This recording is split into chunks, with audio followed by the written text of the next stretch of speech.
What does that mean? Does it mean you're a little girl?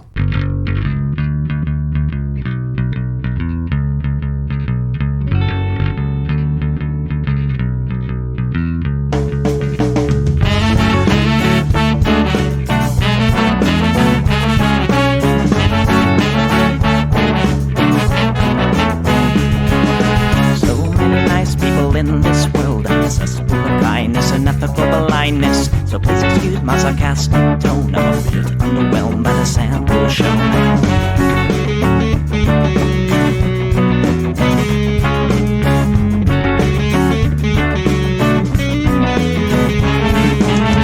Mr. Bistro fraternity guy, you got my asshole bloodshot eyes. Get drunk and fight every night. Idolize Bradley, belittle women's rights. Homophobic, racist, and don't give a fucking hey. Do you think you can drive a bigger truck? So wear your baseball cap to decide to let everyone know that you're a nice guy. So cool, we're so impressed. Lots of chicks in a barrel chest. Cause you're a real man. Punch or punch, gonna piss in your face while you're passed out drunk. I'm a nice guy, you're a nice guy. He's a nice guy, but all of you are assholes. I'm a nice guy, you're a nice guy. She's a nice guy, but all of you are assholes. Nice guys rule the planets. I just can't understand it. Fuck her divine by deception and lies. Social Darwinism and an overdose of pride. Fuck off, jerk off. I don't wanna hear it.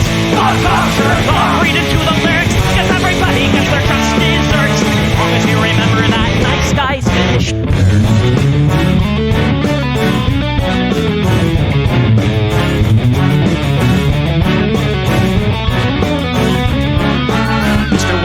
You're next on the list. Such a nice guy who speaks through his fists. Prick with a penchant for messing with heads. A broken nose for dinner and breakfast in bed. Alcoholic, paranoid, and suicidal too. But you'll probably kill her before she gets away from you. Screws in the blood, let it cry. All your friends say that you're a nice guy. Have a drink, this one's on me. Look, you're doing fine, losing to your disease. Comatose, I'll pack your bags. Bury you like a treated guy. I'm a nice guy, you're a nice guy. We're all nice guys, but all of you are assholes. He's a nice guy, she's a nice guy. Hey, Tom Bo's a nice guy. All of you are assholes. Nice guys rule the planet. The public demented. Put a body by deception and lies. Social Darwinism and an overdose of pride. Fuck off, jerk off. I don't wanna hear it. Fuck off, jerk off. Read into the lyrics. Don't let the fucking pill quench your thirst. As long as you remember that nice guys finish first.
Hey everybody, welcome to the Plex. We do this show live every Sunday at 7 p.m. Pacific right here on Twitch. That's twitch.tv/EchoPlex Media. You can support this project at eplex.store or patreon.com/EchoPlex, or you can go to our website, click the support link at the top, find other ways to support the show. I'm producer Dave. You can find me on Grindr, and this is what the people want. I don't hate the cops. There's a person inside when the truncheon stops. Oh, don't hate the cops. Oh, when the raiders come, who will protect the shops? Don't hate the cops. They're a sensitive bunch if you don't stop throwing your rock. Snap, crackle, pop is the sound of a taser. Your body drops. Don't hate the cops. Oh, don't hate the cops. Don't hate the cops. Oh, don't hate the cops. Like your local police, cause 'cause they don't do nothing wrong like your local police. Got rid of the corruption and the racism is gone. They've been keeping the peace, keeping homeless folks out of the parks and malls. Got a cure for your social disease. Follow the law, don't hate the cops. Follow the law, don't hate the cops. Follow the law, don't hate the cops. Follow the law, don't hate the cops. Follow the law, don't hate the cops. Put your hands above your head and show you're not afraid. I'm the fairest judge that your skin color's gonna get. And if you die before the sun comes up, the paperwork will take forever. Well, it might have worked out a little bit better.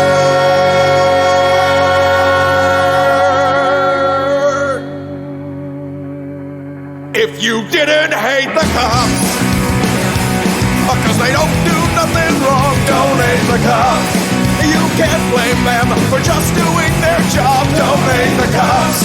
Well, you gotta wonder, how much would it cost for you to be shot at and stabbed at by maniacs and drunks? Don't hate the cops, don't hate the cops. Don't hate the cops, don't hate the cops. Don't hate the cops. Don't hate the cops, don't hate the cops. Don't hate the cops, don't hate the cops. All right, everybody. So this week, leading off, some ghoul from the Heritage Foundation went on MSNBC to talk about Project 2025, which is a right-wing Christian nationalist project that these people hope to implement if they gain control of the White House and or both houses of Congress. President Trump is going to make decisions about policy in his administration if he wins. Project 2025 is something that's going to transcend the next 4 years, the next 10 years. It really is, for the first time in the history of the conservative movement, the apparatus for policy and personnel. That's the most important thing to remember. I have one follow-up. Is just that you have said that this plan is about institutionalizing Trumpism. So, because I also know you all, not just the president of the Heritage Foundation, you're also president of the Heritage Action, which is the political action committee. And so, is it tied to Trump or not? I said the context for that comment to the New York Times was that the work of the Heritage Foundation was to institutionalize Trumpism. Trumpism as a new version of conservatism, a conservatism that recognizes that by every objective measure, the United States is weaker in 2024 than it was in 1984. We also happen to think that's reversible, by the way. We're ultimately optimists. And by institutionalizing Trumpism, what we're saying is that even though we are known as Ronald Reagan's think tank, I'm a son of the Reagan Revolution, I'm very proud of that, that's 40 years ago. And we need to understand what time it is in America. And right now, Donald Trump, whether someone likes it or not, I happen to like it, is the standard bearer for conservatism. Well, Michael, what time is it? Well, I don't think it's time for Trumpism in that regard, because one of the things that, as a lifelong follower and participant in Heritage, having spoken at various times there in the roles that I've played in the party, I see this as a dramatic shift away from those Reagan-esque principles when you have someone like No, Reagan was bad too. Advocated some of the things he has. But before we get to that, I want to get to the nub of this, because you can't really do anything until you remove what has been identified as the problem, and that is 50,000 federal employees. Axios quoted... Whoa, yeah, that's right. They want to go in and fucking fire everybody and replace like everybody with loyalists. Noted, quote, the massive headhunting quest aims to recruit 20,000 people to serve in the next administration as a down payment on 4,000 presidential appointments plus potential replacements for as many as 50,000 federal workers who are policy adjacent, as Trumpers put it. Policy adjacent to what? I mean, you're talking about people who've been in federal government. My daddy was a federal government employee, so I would be really appalled thinking that he could be on someone's chopping block because they think he is part of some deep state effort. Talk to us about what that looks like. If Heritage is calling for removing 50,000 federal employees, who are you replacing them with? And where do they come from? I mean, even if it's not 50,000, if it's 10,000, if it's 2,000, where are they coming from, and who are you replacing them with? Because I suspect a lot of those people you're talking about have been in the federal service for a long time and have served not just Republican administrations, but also Democratic administrations, et cetera. They have, and 95% of them who give political contributions give them to the Democratic Party. I reject out of hand, Michael, that somehow you're going to fire someone because they wrote a check to a Democratic candidate. No, we're going to fire someone, and the number needs to be more than 50,000, considering that there are more than 2 million federal employees. What the fuck? Over the last century, the radical left has seen the administrative state. 2 million people. I don't know that that's false, but I'm not confident that there's 2 million people employed directly by the federal unelected government. Bureaucrats. Nothing against your dad, obviously, as a human being. You know that about me and Heritage. But ultimately, we have to devolve power from the imperial city of Washington back to the people. But you would fire my dad because he wrote a check to a Democratic candidate without any appreciation or understanding where his political allegiance we or will dramatically reform agencies that take rights away from people. Why does that matter? They're doing their job about a mission that's misaligned. For example, the U.S. Department of Education. Thankfully, President Trump deserves credit for saying that he wants to end the Department of Education. What? That means that employees in that agency, even if they've been serving that mission with great competence, will have to go look for another job. What the fuck, dude? Than that, Michael, is that we actually have a delivery mechanism for education in this country that reflects the 21st century. So at Heritage, we see this a very different way. You want to look at it from the lens of unelected bureaucrats, most of whom, not your dad, I guess, who want to say that they are more important than the everyday American. What? We want to look at it Wait, what? No. So now, if you get into like middle management or something in some federal organization, right? You're like the senior something or another, where you're like fucking right in the middle of the layer cake. I guess now, like, you're just trying to take everybody's freedom away. Like, what the fuck, dude? Everyday American and say it's time. I think you're more important than everybody because you're like making 81 a year. It's like the management of operations for the fucking such and such a part of the U.S. Postal Service or whatever. Do you think people really think they're better than everybody else?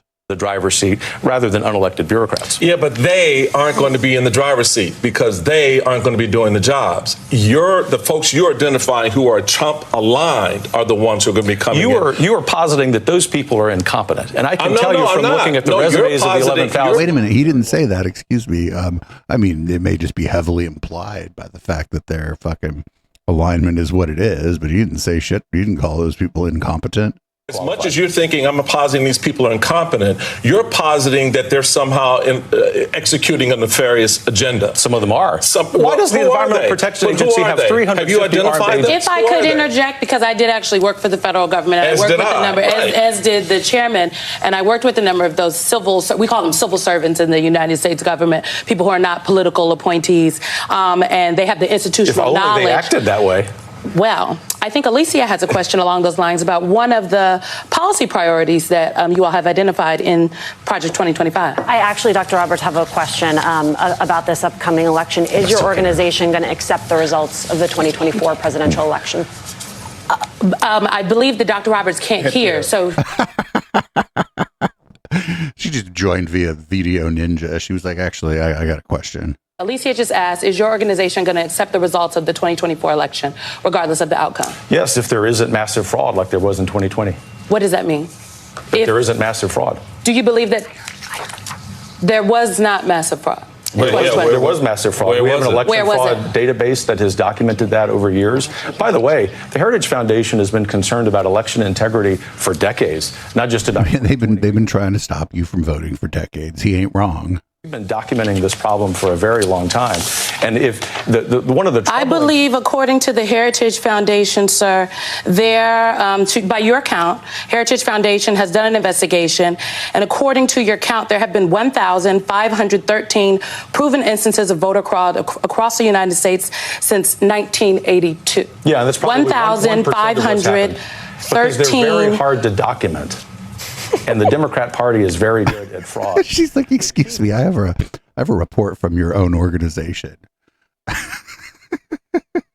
Thing here, which I think we would both agree on, is that we aspire at the Heritage Foundation to seeing a poll after this election where every American believes their vote was counted. I care as deeply about someone on the political left with whom I disagree saying that they have confidence in the outcome of the election. It seems, rather than turn this into a partisan conversation, which you do a good job of at MSNBC, we might say we aspire to something more noble, which is that every American believes their vote counts. I mean, I don't think it's partisan to ask if you will accept the results of the election. Alicia, I don't know if can you hear Alicia now? Yeah, Alicia, do you have another question? I can hear. I do have another question. I'm specifically interested as it relates, Dr. Roberts, to the deportation of immigrants in this country, just understanding sort of how it is going to work. When we talk about folks on the interior, how you see a future administration utilizing the National Guard, ICE, police forces to deport something like 11 million people. Could you hear? Yeah. So she is asking about immigration and how you see immigration, how in this plan, how you talk about using like the National Guard to deport individuals. Like, what is the, Alicia, and do tell me if I am adequately people on the interior specifically. People on the interior specifically, not people in the border, people within this country. Well, first of all, we need to close the border. And secondly, we need to have the biggest mass to people, but not to goods and money, of course. Of America, because it is unjust and illegal and evil that more than 10 million illegal aliens have come to this country. It's imperative that we send those people back, invite them back to come through the legal system. We love immigrants at Heritage, but we also love the rule of law. So, the rule of law, you say? Plan to carry that out.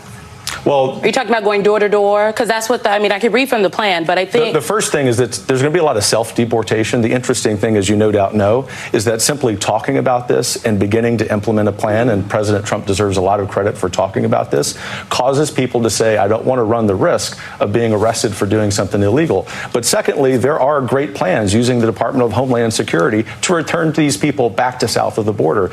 The great thing is, even a majority of people on the political left agree with this because they see the damage that this has done. Well, before we go, I think we want to take a couple more minutes, and so I know we're being told to wrap, but we want to take a few more minutes. I'll stay as long as you want. No. Just ask you real quick. So, what do these people do? What are they doing now? Which people? The folks, the 11 million, 20 million, whatever you want to deport. A lot of them are committing crimes like murdering the 12-year-old girl in Houston. In fact, so that's a lot of them. Did a lot of them do that? What is the, we can take the remaining time of the segment, and I can give you a lot of examples. In Texas, undocumented immigrants were 37.1% less likely to be convicted of a crime. Undocumented immigrants, and according to a survey, University of California Riverside study, 33% less likely to be in prison as of 2021. I'm just giving the numbers. Well, what do you tell the parents of those people, those young girls who were killed? This is absurdity. The preponderance of these people, Michael, are male. But what is the difference between an illegal immigrant who unfortunately engages in that activity? And we don't like that. I want to be clear. We don't use the term illegal. So undocumented individuals. They're illegal aliens. Undocumented individuals versus anyone else who commits. Yeah, that's a good question. Why? What's the difference? Like we got a lot of people. This is a pretty shooty country. And so what you're saying is because you have this instance of individuals behaving badly, that's a reflection of every individual in that community, and that's just not the case. No, what is the case is that because the preponderance. I mean, what percentage of those people, the 11 million that you want to answer your question. I just want to clarify my question. Okay. That's what I'm trying to do. What percentage of those individuals that you want to get rid of, move out of the country, actually commit crimes? Our analysis in Texas, Georgia, and New York shows that a preponderance of the illegals who have come in I don't know what's that number. Are unattached male, and there are unattached males, and the disproportionate number of them are people who are not even making any attempt to be legal. What is that number? Obviously, are you a large talking number 10 of them out have of committed. 1,000, or are you talking? I'm just trying to get. I just would say, and if Alicia were sitting here and you could hear her, she would say that you are weaponizing a horrific murder to smear 11 million people. That is a laughable assertion. What Joe Biden is doing is weaponizing the entire government. Before we let you go, Dr. Roberts, I do want to ask you exists. about abortion because it is an issue that is at the top of mind for folks all over this country right now, waiting on a case from the Supreme Court, EMTALA. In Louisiana, in places all over this country, abortion care is unavailable to people that may need it. You and the organization in this plan talks about changing the Department of Health and Human Services to the Department of Life. Do you think that women in America should be able to get an abortion if that is what their doctor says they need? Abortion's not health care. I find it really interesting. This guy's crazy. Not worse that you wouldn't support the change of the Department. Put him on more. Of Life. I thought we were all in support of life. We believe eminently in women's rights, and particularly women's rights in the womb. And so the real question that you should be asking I just want to know, if I may, though, because I do ask the question talking too, about the people I just who want to are know, do you supporting believe legislation that abortion can happen until 3 days after the person's born? This is an absurd frame. Wait, oh no, now it's the fucking post-birth abortion crap. This is great. All the networks should just have this guy on. By this network. That is an absurd assertion. As a person with an actual womb, I'm telling you that does not happen. So but let me just back up. Legislators in California, Virginia, New York, who Dr. actually Roberts, filed these bills. Does Heritage and Project 2025 believe that a woman should be able to have an abortion if her doctor says that she needs one? It's a yes or no question. Abortion is not health care. So abortion is the no? murder of a human being. Yeah, have this guy on more. He's a dumb fuck. He's a dumb fuck. I don't think he's gonna like. I don't think moderate's gonna be liking him. So up next we have let's all move to New Mexico. Oh, look at this fucking Mad Max Beyond Thunderdome shit. We all need this. Does it have fiber? I doubt it. This summer's extreme heat and the demand for air conditioning are putting a big strain on the electricity grid in many parts of the country.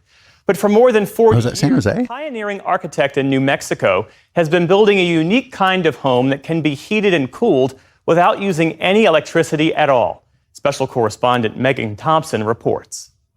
Really got a fucking sacrifice out front too. Empty nesters Jess and Brian Johnson decided to leave Colorado and move south to just outside Taos, New Mexico, a place they'd loved visiting and where their dollar could go further. This is a 2-bedroom, 2-bathroom, 2,000 square foot home.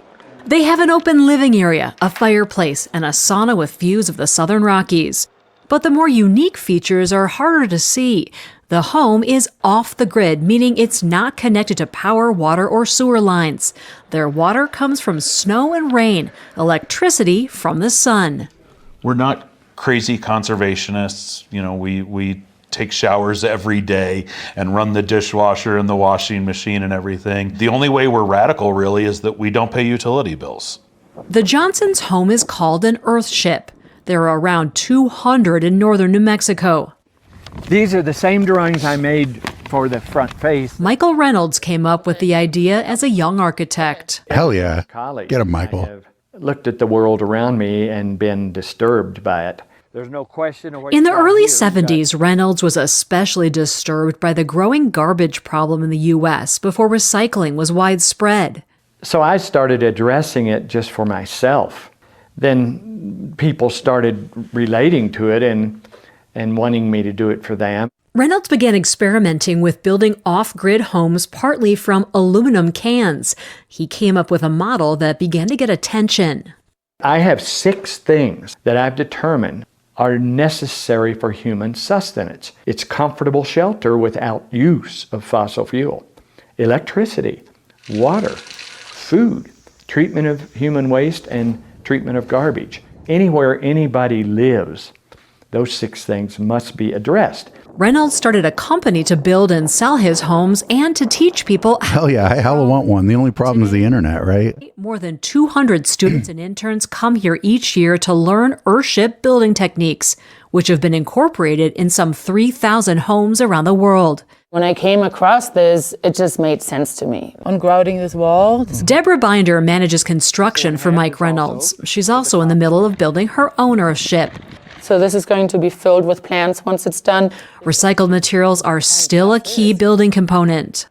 At least here in Taos, glass bottles don't get recycled anymore. And you use less cement by using them. And you end up with these... Oh, that's so cool. Oh, that's fucking rad. Earthship's side and back walls are made from about 1,000 old tires. 300 to 400 pounds of dirt are rammed by hand into each one.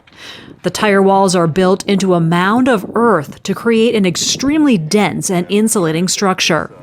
It's almost like if you're inside a cave. So caves usually stay at about 63, 65 degrees all year round.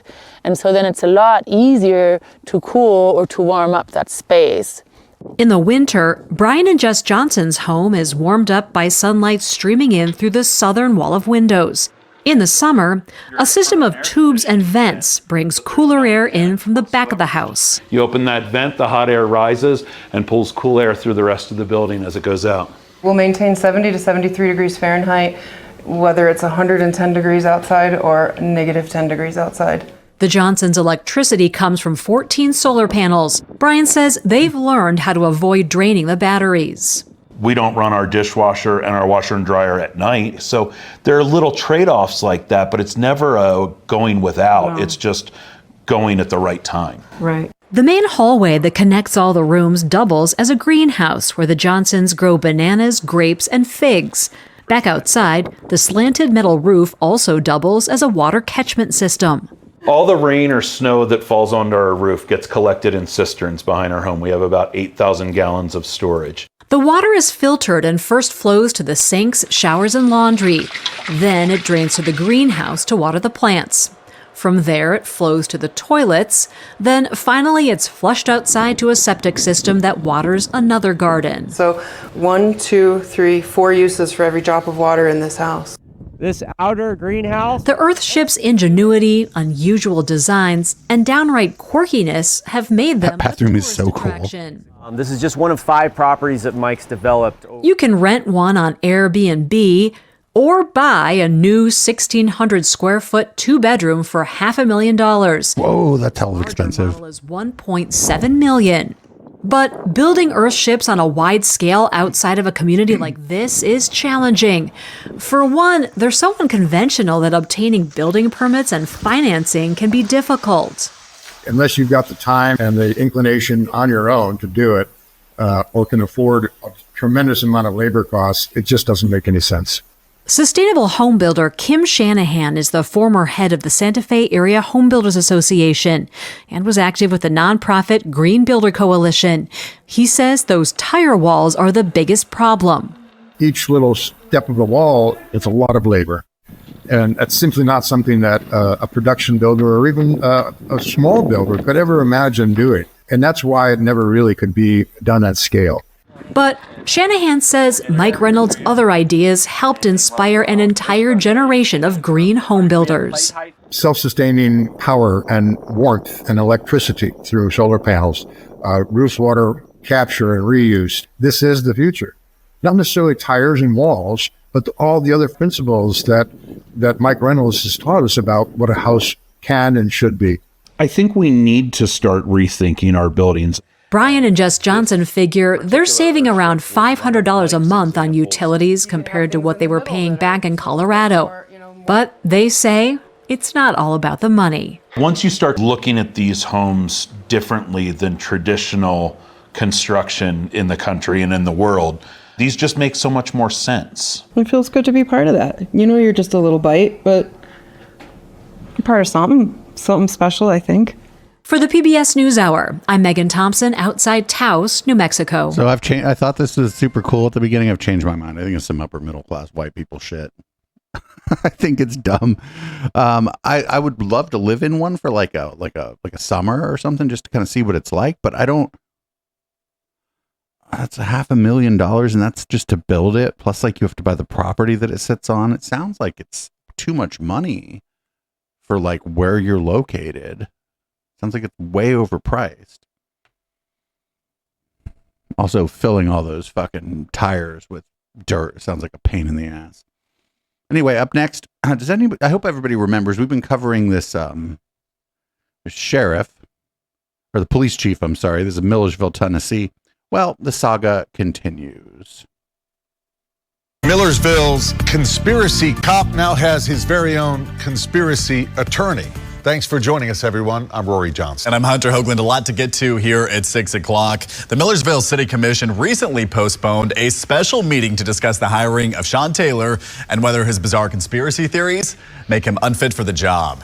That postponement came at the request of a Colorado attorney hired by Taylor. So News Channel 5 chief investigative reporter Phil Williams wanted to know who would represent Millersville's assistant police chief, and discovered another trail of conspiracy theories. Oh no, the lawyers fucking pilled. The lawyers all where we go, one we go all. Tinfoil hat instead of conspiracy. Oh, that's fucking the doctor. Fucking what's her name? Doctor. I forget now. Conspiracy theories have gotten a bum rap. Guess what? Cops are conspiracy theorists for a living.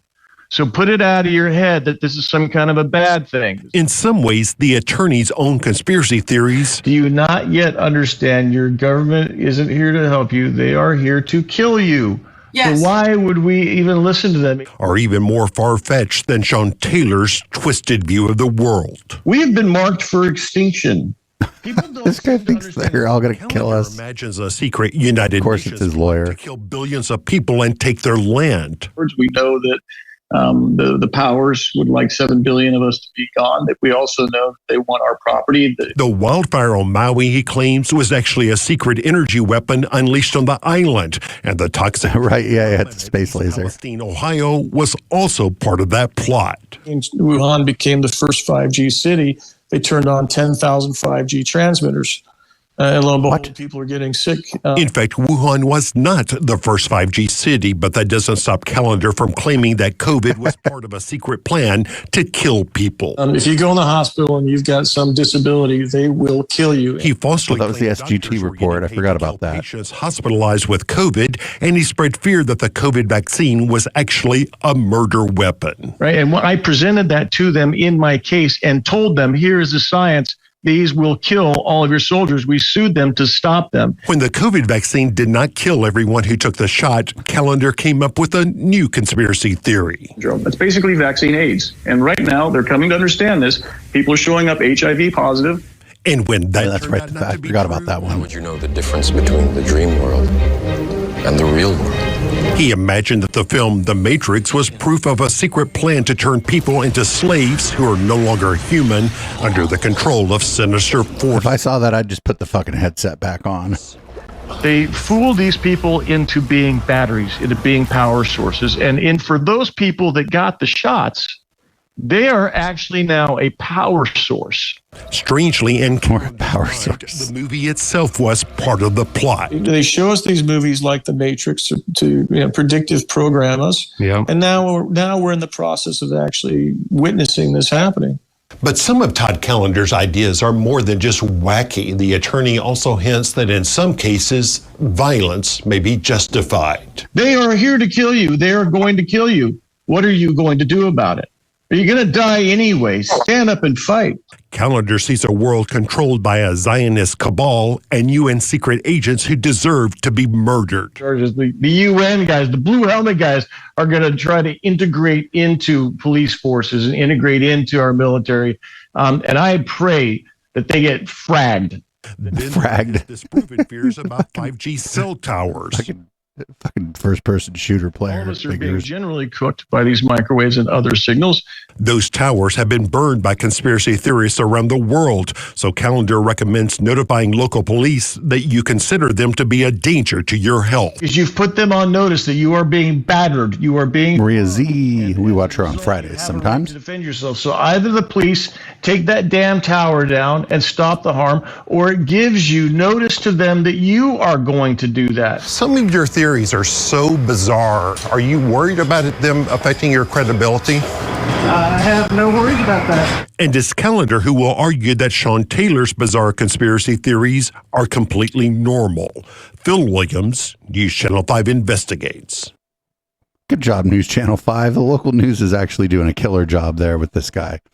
This is the second segment we've seen on him, and I bet there's more segments that we haven't seen, but that's the second segment that we've seen from him, and we're keeping an eye on that.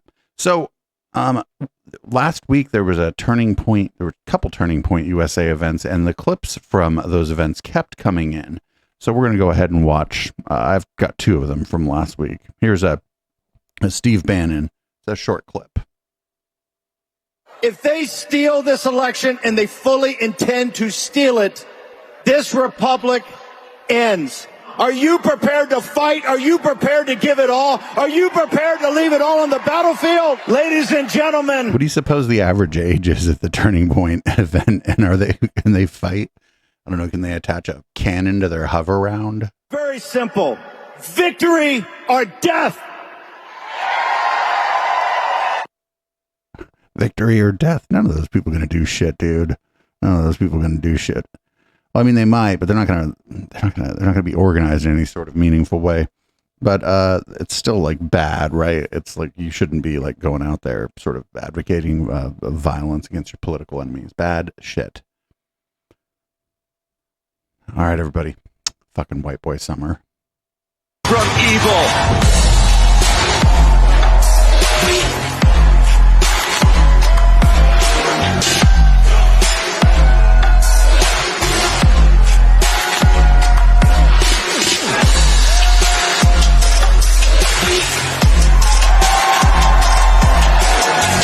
So lame.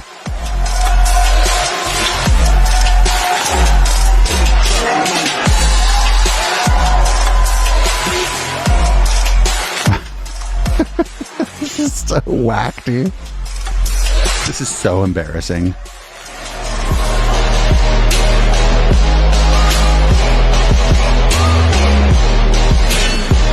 I'm so embarrassed for them.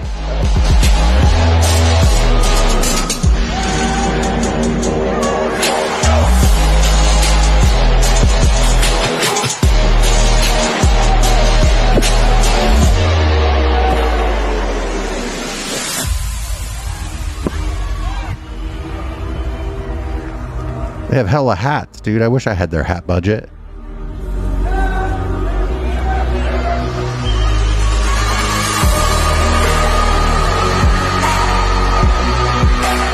What is some fucking like 82-year-old woman gonna do with a white boy summer hat?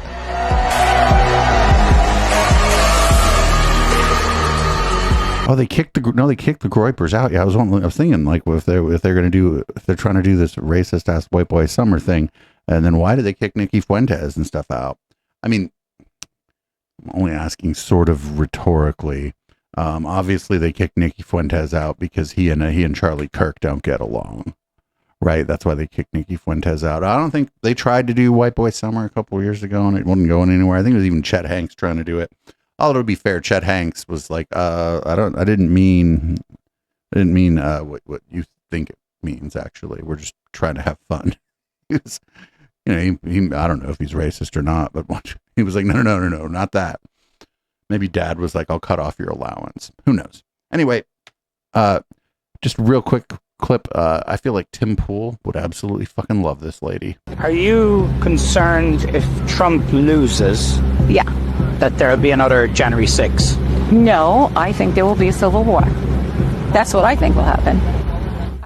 Oh, Tim Pool fan. Tim Pool's like thinks that there's going to be a civil war or wants there to be a civil war. Tim Pool would love her. Up next, we got a clip of a dude who just really, really likes the former president. This is his name is Doug Burgum. He is a governor. I forget where he's the governor of now. Or was he the former governor? I don't know. You don't always get all the context you need from a quick post. Also a great website they got here. Here we go. in the last 6 months, because this guy is tireless, he's committed, he's smart, he's funny, he's nothing like he's portrayed in the press. And so if you asked me that same question today, I'd be like, absolutely, I would do business with him, because I mean, think about how successful he's been, whether it's whatever it is. I mean, whether it's in TV, real estate, politics, all the things that he's done, the guy knows how to get it done. And I think every American should be, we should be grateful that we've got someone who's willing, with that kind of talent from the private sector, that's willing to put himself back into the presidential race again. Well, it seems like a lot of the affinity between the two of you is that shared background as businessmen. It just cuts off here. Shout out to all the people that pull the clips, but sometimes I'm just a little bit confused as to when they cut it. But yeah, this guy, that dude fucking really, really likes him. He's like, that lady was like, part of the reason you like him is you're both from a business background. I'm like, I don't know about that. I don't think that's really it. I think it's just he thinks he's going to win. And if he does, he wants to kiss his ass. So up next, we got a caller to C-SPAN. I see Justin in the chat. I know Justin loves C-SPAN. Justin may have actually played this one already. Let's see. Little tiny video. So there's this rumor on TikTok that they're going to replace Biden on the ticket. And Jesse Waters was on Fox just the other day talking about it. Is there any truth to this? Are you going to vote for Biden or a replacement? No, ma'am, of course not. I don't care what parts on who Donald Trump touches and who he brags to about it. I love Donald Trump. I would only adore him more personally if he were to molest my mother. That lady, look at her. She's just like dumbfounded.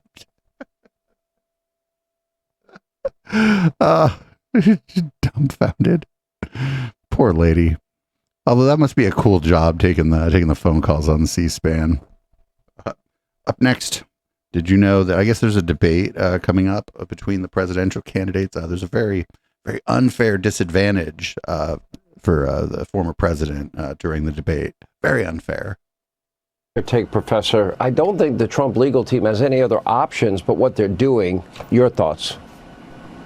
Well, they have to appeal. I have a piece in tonight's Wall Street Journal in which I urge people like us file lawsuits against New York. After all, we have the right to hear Donald Trump in the election. And this gag order says that Joe Biden can accuse Donald Trump of being a felon, having been convicted by an that's not an accusation at this point. Very unfair judge of a non-crime. He has the right to do that. But Donald Trump has one hand tied behind his back because he can't respond in full. He can't talk about the judge's daughter. He can't talk about the unfairness of the jurors. I guess even the DA is now saying, well, maybe he can talk about the witnesses. But the First Amendment applies not only to Donald Trump, the speaker, but to all of us, the viewers and the listeners. We have the right to hear a full and complete debate, not a partial debate in which Trump is restricted about what he can say. So I hope that the gag order will be appealed by Trump's lawyers, and I hope amicus briefs, friend of the court briefs, will be submitted by ordinary people saying, look, you're depriving us of our right to hear somebody. We're undecided. We don't know who we're going to vote for. We may be influenced by this sordid and unfair conviction. We want to hear the other side. And that's why it's so important that the gag order be lifted at this point, not for Donald Trump's sake alone, not for the Republican Party's sake, but it's for all of you. All Americans, and particularly undecided voters who have a right to hear both sides of the issue. I'd like one of the debate people to be able to violate a court order, and if they're not able to do that during the debate, then I guess I just don't have the opportunity to assess the candidates properly. One needs to be able to violate a gag order issued by a court, because that's just America. It's just America. Up next, Biden will have a very unfair disadvantage. Because they want to get him good and strong, so a little before debate time he gets a shot in the ass, and they want to strengthen him up. So he comes out, he'll come out, I say he'll come out all jacked up, right? All jacked up. They're gonna give fucking Biden like performance enhancing drugs for the fucking debate. They've been all saying this though, like that's been kind of a talking point. That anytime they're like, oh well, look at Sleepy Joe, and then anytime he's like more alert or seems like more on top of his game, they're like, well, he must be on fucking drugs, right? So it's like it doesn't matter what you do. So they're just gonna say, you know, it's either Sleepy Joe or he's on drugs, performance enhancers. Up next, we got a debate prediction from Mr. Sean Hannity. The former president, you know, took on the challenge. I don't think he'll regret it. However, the Joe Biden that we're talking about tonight, I don't think will be the Joe Biden we're going to see on debate night. I think the Joe Biden we see on debate night is going to be the guy that we saw at the State of the Union. He's going to be all hyped up, hyper caffeinated, whatever. Coffee. It's interesting that 70% of the country does like the idea of drug testing. I like the idea.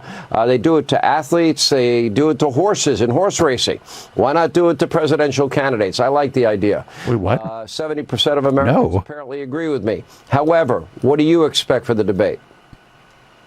Yeah, well, this is nothing new, of course. The cards have always been stacked against Donald Trump since the day he came down the escalator to announce he was running for president as a Republican.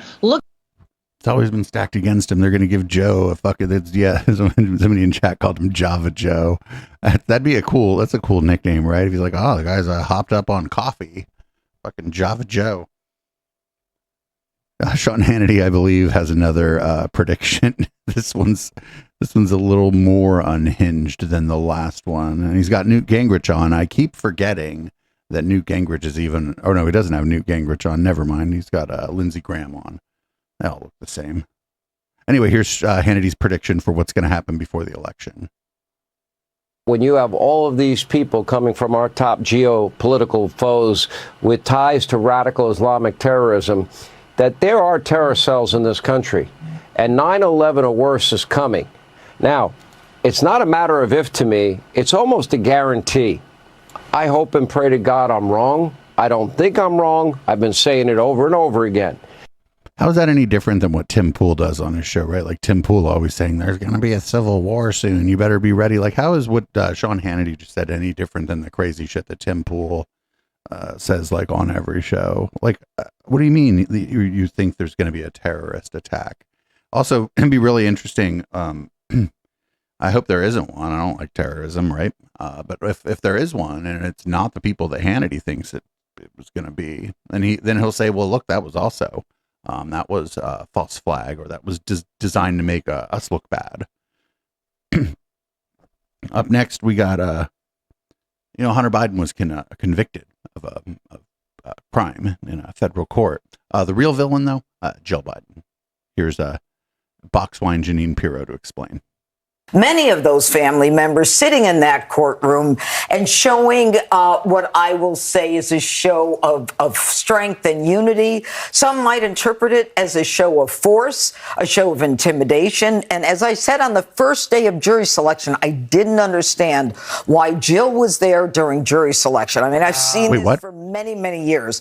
But during jury selection, that is really a message. I'm here. I've got my Secret Service here. We're a unified front. Trotting in the first right, but if she was there during jury selection to attempt to intimidate the jurors, and the jurors found the defendant guilty anyway, it didn't really work. A clear, in my opinion, attempt at intimidation or persuasion that was far outside the confines of a reputable courtroom. The defense and their idea of what I call guess who's coming to the courtroom.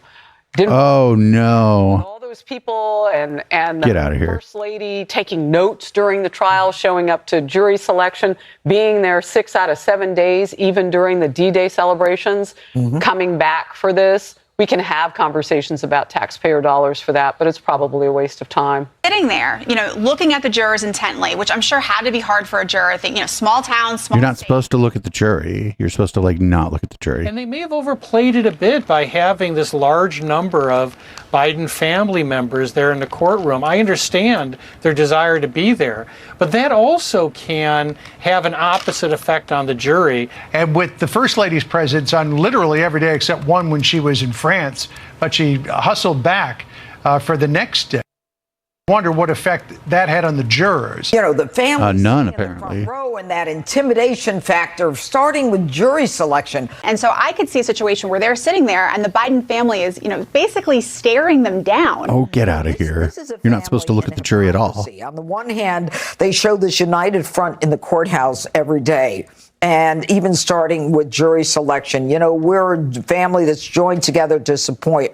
Okay, that's what happens during a trial sometimes, yeah. Family. In the end, this jury of ordinary people from Delaware were not intimidated by that family. Remember, they flew Jill Biden back and forth from Europe to Delaware, I think, as a show of political force. They were like, "Oh, it didn't do anything." The person he was convicted. So, like, what do they think happened? I mean, nothing happened. And now that Hunter Biden's been convicted, like, what now? Like, this kind of takes the sales out of some of what they've been talking about too. They're like, oh, Hunter Biden got fucking free pass on some fucking crimes or whatever. Well, now he didn't. He's been convicted of 3 crimes in a federal court. So what now? Up next, we got another box wine, Janine. This is from the 5, and she's going to talk about student loan debt. She'll probably have wonderful and informative things to say. They're basically using taxpayer money to try to buy votes. Yeah. And it's amazing that what Donald Trump is saying is he goes to Nevada and he says, look, I want you to not be taxed on your tips. Okay? So they get to keep more of their money. Joe Biden says, I want to pay for your student loans. I want to buy you this. I want to take care of that, which means all of us get to pay for something he's giving a different group. It's totally backwards. So Judge Piro's logic here is creative, to say the least. So it's basically unfair in buying votes if the federal government forgives student loans. And in most cases, those borrowers have been making payments for 20 years or more, but that it's perfectly fair if wage earners have payroll taxes taken out of their check twice a month, but servers basically don't pay taxes, because if you know anything about a server, their normal wage is quite low, and the bulk of their income, not some of their income, is in the form of tips. And I would also venture to say that Trump can't get that passed without congressional approval, but Fox is also leaving out this tidbit from Trump's past. He has a lousy history with tipped employees. Now, this is from 2017 from the Policy Institute. Employers would pocket $5.8 billion of workers' tips under Trump. Oh, yeah, I remember that. Tip stealing rule. That's right. The Trump administration took its first major step towards allowing employers to legally pocket the tips earned by the workers they employed. The Department of Labor released a proposed rule that would allow restaurants to take the tips that servers earn and share them with untipped employees such as cooks and dishwashers. But crucially, the rule doesn't actually require that employers distribute pooled tips to workers. Under the administration's proposed rule, as long as tipped workers earned minimum wage, employers could legally pocket those tips. Now, that was Trump's proposed rule in 2017, but I can't help but wonder, if tips are not considered taxable income, what would stop, especially on a credit card, an employer from just stealing those tips? It's a good question.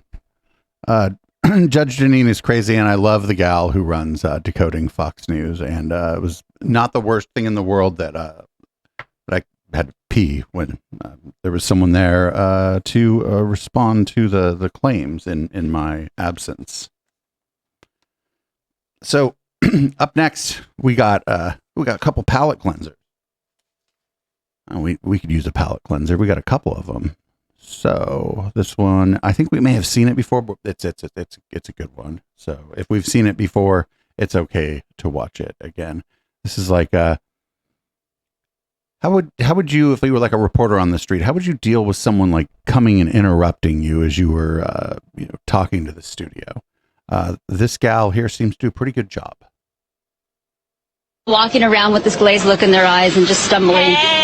Like this one behind me. Hi, yes. How are you doing? California. Oh, very nice to meet you. You know, 49ers. You're gonna do you're gonna do an interview with us? Sure. Okay, because we were just talking about here along Bourbon Street and the STD rate that's been going on here. And so, how long have you had an STD? I don't have an STD. Oh, then why did you want to talk? Oh my goodness. Oh my gosh, I'm so sorry. I get her. Oh, okay. That's hell funny. Anyway, so I. So it's not a bad way at all to deal with somebody who comes up and interrupts you.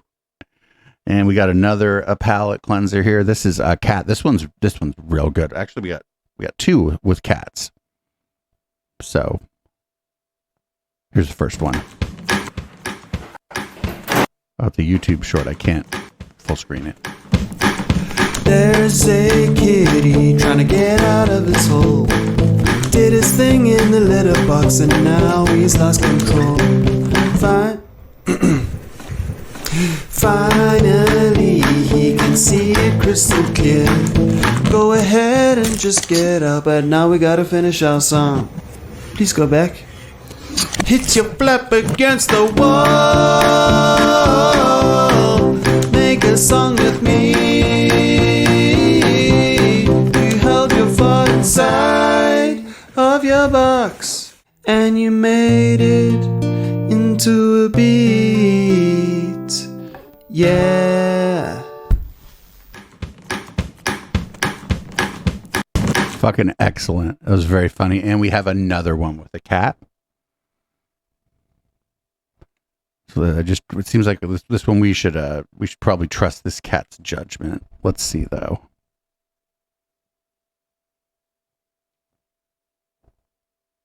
Now can I kill myself?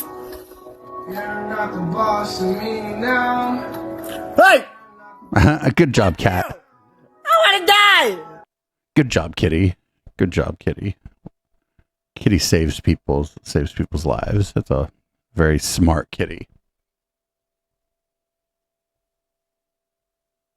Orange cats are usually pretty mean too, so that was a good move by the kitty. Up next we have a moral paragon and a luminary, Lauren Boebert, talking about putting the 10 Commandments into classrooms. Wonder what she's going to have to say. It looks like she's probably going to lose her race too, so that's good.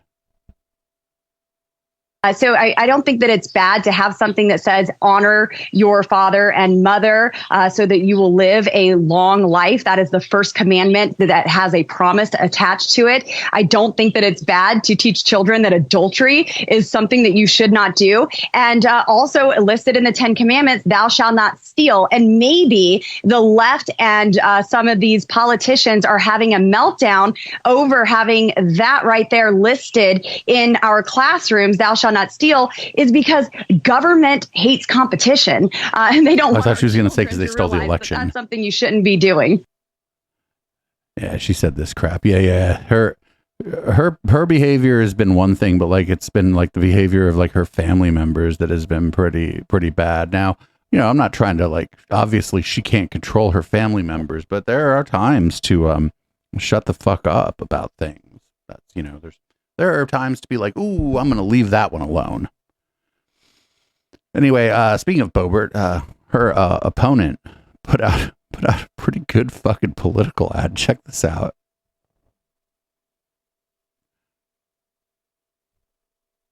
John Pedora. I'm sitting in the very same seat that Lauren Boebert got kicked out of. The same way she got kicked out of Colorado's 3rd Congressional District.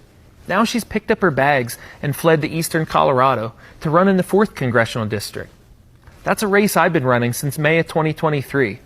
Boebert's an opportunistic carpetbagger, and we deserve real leadership here in Colorado's 4th. Please, if you can, chip in $5, $10 today to make sure that we have the resources we need to win this race. That's a fucking baller ass commercial sitting in the fucking theater where she got caught giving a fucking dude a hand job. Fucking good shit, dude. Very good. Keep whichever political consultant told you to do that. Keep them, please keep them, because they are pretty good. Up next, we got two. We got a CEO and a CTO. The first one is going to be the Twitter ex-CEO, Linda Yaccarino. And I'm not super confident that she's real, actually. She, like, just check this out. It's so weird. It's so weird watching her talk. Started talking to Elon about joining the company, it was really not about Twitter at all. It was about becoming and helping accelerate the Everything app. And who would have thought just a year later, we are now, I mean, if I've talked to so many of you, you have a lot of creative projects that we've been racing so fast to become already a video-first platform, right? That would have been thought of prior to acquisition, where you were basically a 140-character messaging app, right? So now racing so far quickly into becoming a video-first platform and audio, video calling, right? Grok, our AI assistant that we have out of our sister company, Are you an AI? AI, and soon to be payments on the platform. So think about all of those. I'm not paying. If somebody's like, here, send me $20 on Twitter, I'd be like, fuck off. Don't call me anymore. Capabilities that are bringing more and more people around the world to spend most of their lives with sheer utter convenience on the platform. Average time spent now, I think, is up to 35 minutes. Because there's so many new things to experience and so much information that's at your fingertips, it's only going to increase from there. So the interviewer, we talk about this on Conspiracy Bingo a lot. The interviewer, the style is probably the one we talk about, where the interviewer just like asks some kind of a very open-ended question to some person that they know is just going to give you fucking 5 to 15 minutes of fucking bullshit. And so they let them just talk. And I think that's what that interviewer did. Didn't look too hard for the interview, because that was some fucking powerfully fucking amazing shit there. But I couldn't, there wasn't enough context from the video that the clip for me to find it, because otherwise, what we'd have been watching during red light. Up next, we have the CTO of OpenAI. Also, seems a little off. I think it's really going to be a collaborative tool, especially in the creative spaces, where I do too. Yeah, more people will become more creative. Some creative jobs maybe will go away, but maybe they shouldn't have been there in the first place. If the content that comes out of it is not very high quality, but I really believe that using it as a tool for education, creativity will expand our intelligence and creativity and imagination. Okay, so her English isn't her first language, I suppose, but like what she was saying, like some of those jobs should go away. All right, cool. Must be nice. You're the CTO of a company, so. This I also thought about watching the entirety of, but I think that if we watch the entirety of this next one, it'll be on a Wednesday, and it'll be on a Wednesday when I'm flying solo, probably. There's the Monk debates. I don't know if the FIRE organization, they're like this kind of weird centristy IDW adjacent supposed free speech thing, and I guess they're sponsoring the Monk debates now. And here's Mehdi Hassan. Talking with some other people, I suppose, about the issues in Israel and Gaza on there. This room and to Douglas and Natasha. Douglas Murray was on this. Yeah, I'm totally watching this, but it's got to be when I'm flying solo. The International Court of Justice, the UNHCR, UNICEF, Doctors Without Borders, Amnesty International, Human Rights Watch, Oxfam, Christian Aid. Yep, you're booing. What does it come to when you're booing Oxfam? What does that tell you about yourselves? You're sitting here booing Oxfam to defend Benjamin Netanyahu. Let me just deal with something you just said. You talked about debunking propaganda. First of all, you can't even get Israeli propaganda straight. The Israeli government's own security agency, Shin Bet, investigated what you just said and said, no, we found no evidence that workers from Gaza were involved in the October 7th attack. Oh, Shin Bet are lying. They're booing Shin Bet, the Israeli security service. Got it. All right, let me finish one point. You had a 5-minute speech from your side. Oh, this is what the Israeli security service said. Boo. All right, well, boo. Okay, that's Shin Bet. Let me just deal with your wider point here. Douglas and Natasha tonight want to make this entire debate about October 7th. I get it. It's a horror show. But that's not the debate. The debate was about Zionism, and it tells you a lot that they can't find any arguments to say, as Gideon says, why we can't be allowed to criticize a political ideology that is 150 years old, that many Jewish people have criticized from the beginning and continue to do so. They can't tell you why that is. So they focus on October the 7th, which is fine, but if you're going to focus on October 7th, then also focus on what happened since October the 7th, the erasure of Palestinians in this debate, the booing when Gideon mentions what happened to Palestinians. Shameful. I'm sorry to say, it's absolutely shameful and telling about what's going on. And I would say this, if we're going to talk about October 7th and what happened since, everyone's a liar. The Hamas health ministry is like, everyone's a liar. Okay, friend of mine, American doctor, goes to Gaza. Many doctors have gone to Gaza. You've seen them on the news. They're all liars, all Hamas apparently. Friend of mine went to Gaza. He's been to Sudan. He doesn't just use it for whataboutism like Douglas. He's been to Sudan. He's been to Afghanistan. He's worked there. He came back from Gaza and said, I've never seen atrocities like I've seen here. What's happened to children? He's an anti-Semite because he saw children with burn wounds like he's never seen. He saw children with gunshot wounds to the head. To the head, but that's Hamas's fault. Everything is Hamas's fault. So let's talk about war crimes. It is amazing that every human rights group in the world, including Israeli human rights groups like B'Tselem, Gisha, Yeshtin, are all documenting this stuff, but you guys think it's all imaginary. So again, it tells you about what Zionism is. This is not about some abstract ideology of, people trying to settle the land and trying to have it. But as Gideon said, there was an argument to be had in the 1940s, 30s, 20s. Zionism today is what the Palestinians are enduring on a daily, nightly basis in Gaza, in the West Bank, in East Jerusalem, in Israel itself. And the erasure of that tells you everything about why we need to be able to talk about what Zionism does to the Palestinians without being smeared as anti-Semites.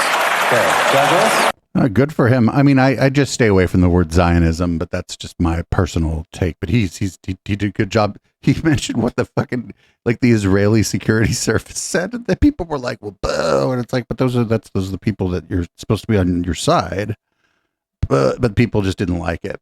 Up next, we got one more from, I guess, the Turning Point event. This is Josh Hawley. Then this is just the full-on Christian dominionism right out there in front for all to see. We hear all the time that religion divides this country. The left says it constantly. Have you heard it? All the time. They're like, oh, religion is so divisive.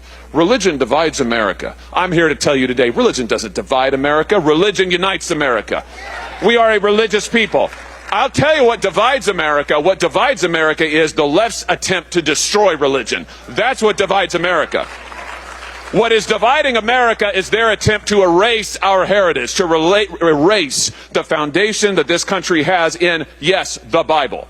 This is the greatest country in the history of the world because we are a country founded on the principles of the Bible. That is I just feel like these people have just never read the First Amendment. What's first? First law. the truth. And most Americans know it. They know it to be true. They know it to be true. Who's dividing America is the radical left. And that's why I say to you, we don't need less Christian influence in our society. We don't need less Christian witness in our society. We need more. In every part It's a bit odd. Telling you that a group of people who are ostensibly separate from you, different than you, not on your team, and possibly un-American, those are the people dividing America. It seems like a divisive statement, but that's just my opinion. In every part of society, you know what we ought to do? We ought to take the pride flag out of schools and put the Bible back in. What if we had a Bible with a book cover with a rainbow on it? Would you settle for that compromise? You know what? You know what? We ought to take the trans flag down from all of our federal buildings, and over every federal building in America write the words, "In God we trust." In God we trust. Amen. Dumb. Dumb. I mean, this stuff's a little bit scary, but boy, we should be glad that these people are fucking dumb. Like, you thought that was like some big, like, applause line or some big, like I don't know. It's so weird. So fucking strange. So I thought we were out of clips from the Turning Point USA event, but we weren't. And this one's a little bit weird because I didn't know that Joe McCarthy, of McCarthyism, still had fans, but apparently Joe McCarthy does. The government By the way, Senator Joe McCarthy was right. And he was trying to ring the bell in the 1950s about communist infiltration in our government.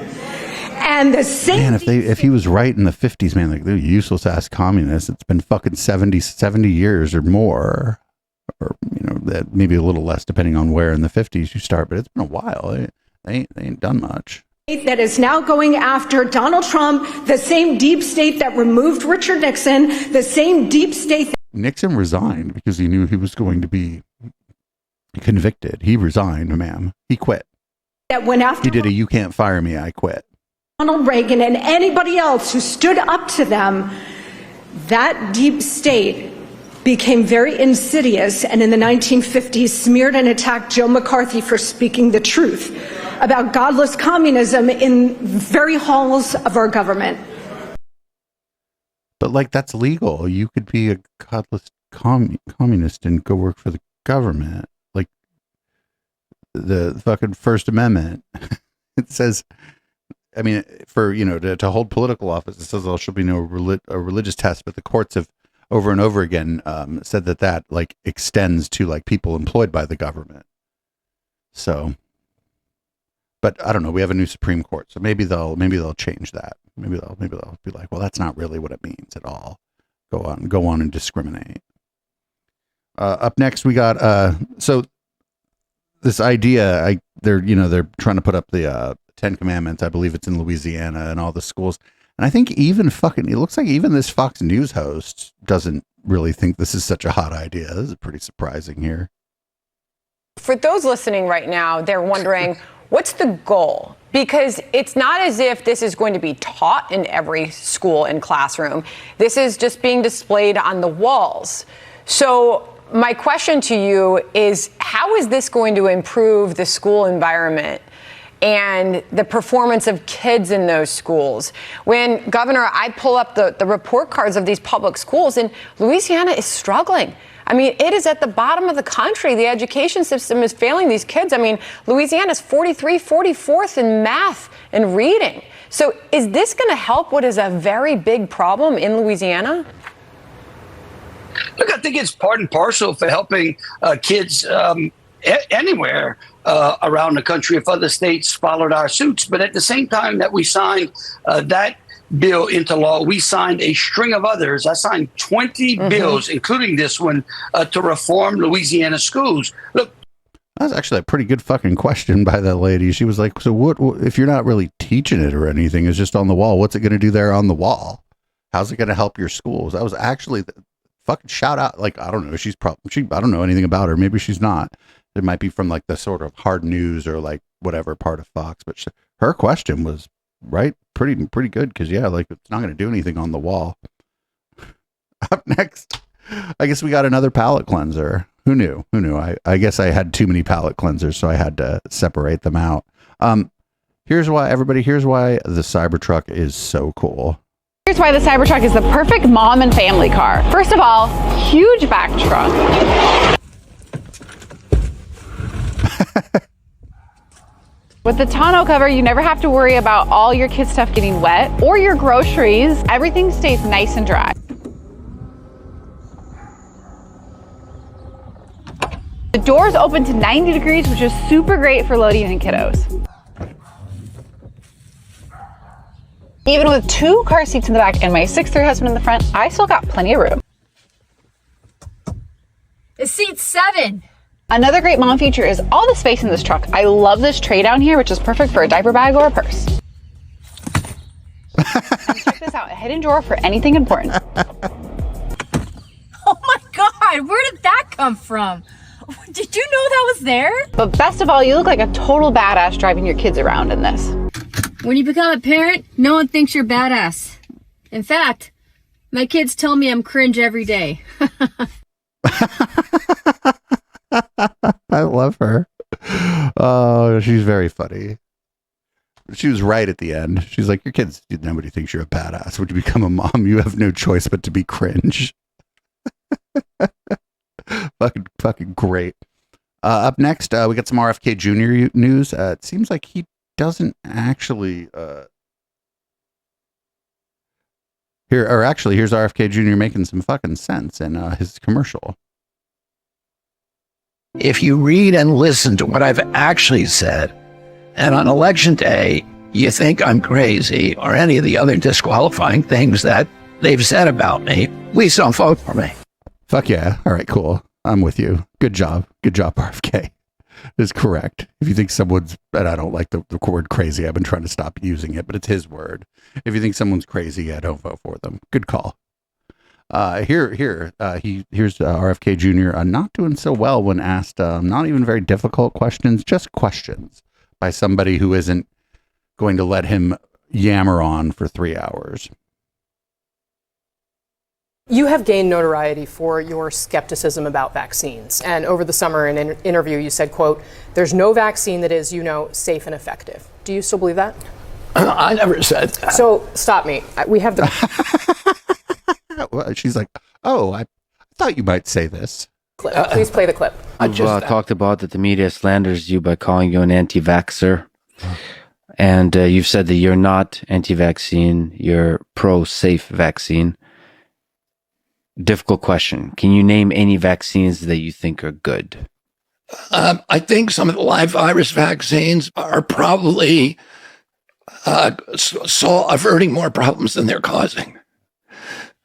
There's no vaccine that is, safe and effective. What I'm saying is that none of the 72 vaccines has ever been tested in a safety study pre-licensing. So let me ask you if you think it's wise for people to take these vaccines, because you had this to say on a different podcast about whether people with young babies should be getting them shots. Watch. For many, many years, I think parents were so gaslighted and they were scapegoated and So people use the word gaslight just to mean like, I don't know, you're saying some people are saying shit I don't like.